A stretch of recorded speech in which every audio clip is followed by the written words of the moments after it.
As we go through a heart season, we often ask the question, what is God trying to teach me through the season? And this is a honest question, but it may not be the deepest question. The deeper question is not so much about what we're learning through the season, but about who we're becoming. Where each season is not about a lesson per se, but about our formation. Of course, we want clarity. And that question, what is God teaching me, gives us that clarity, gives us that certainty, that gives us something to do. So if we know that we're supposed to do X, Y, and Z, then it's very easy. All right, let me learn X, Y, and Z, do X, Y, and Z, check the box so that I can move on. I've learned my lesson for the season, and now I'm free to move forward. But that's not how formation works. That lessons and formation are not the same thing.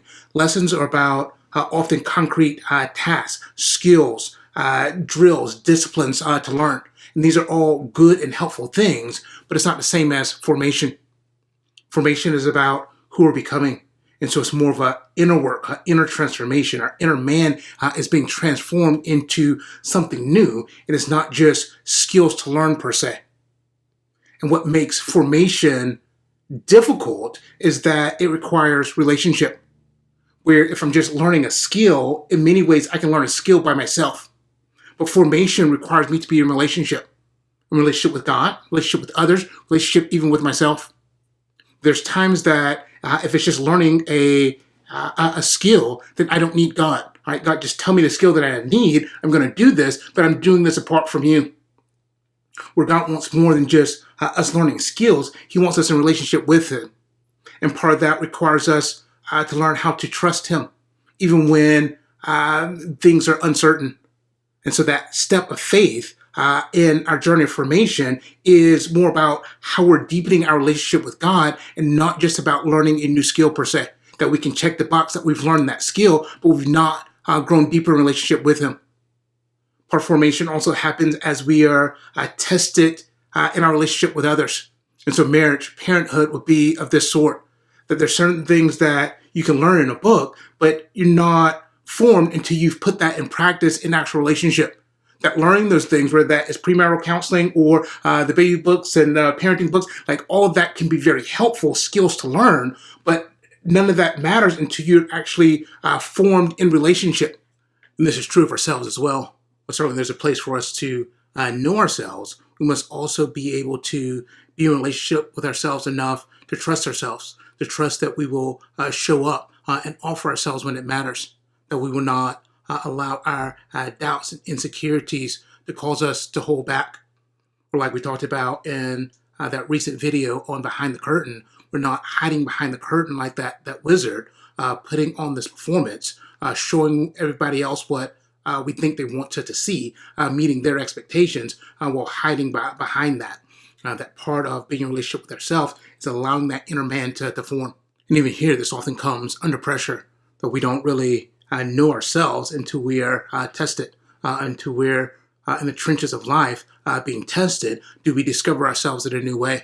But again, this is a relationship with ourselves, and it's not just about knowledge. It's just not I know my temperament and my preferences. Like all those can be good things, but a lot of that we don't discover. It's not formed until we are in that moment, until that pressure heats up. Then we get to discover ourselves in a new way. I started thinking about this in terms of what it takes to become a star athlete. To certainly become a star athlete, there's certain fundamental skills, drills, basics that you need to learn, lessons that you need to know. But that is not sufficient becoming a star athlete. It's necessary, but it's not sufficient. That in order to become a star athlete, one must also be in relationship with his coaches, with his teammates, and with himself in order to become a star athlete. That, again, he can't do that without those skills. Those skills by himself, he can dribble and practice skills every day by himself on the court, at home, and those are needed, necessary, but again, not sufficient by himself in order to become that star athlete. That part of star athlete is there's an internal transformation that takes place, that only takes place in relationship with others, under pressure. You can't do that simply by learning enough skills. You have to be formed in relationship and in pressure in order to become a star athlete. And what's true for that star athlete is true for us in the spiritual life. It's true for us in our journey of faith. In order to become, we just don't need knowledge about God. We don't need just scriptural, biblical knowledge. Like all of that is helpful and needed, but more knowledge, more principles, more insights. If it's just checking the box and we're not being formed in relationship under pressure, then we're not actually being formed. We're just getting a bunch of head knowledge, but we're not being formed in our inner man. And so when life happens, difficulties are more likely to take us out because we have a bunch of skills, but we don't know how to put those skills into practice because we have not been formed. We simply know a bunch of things.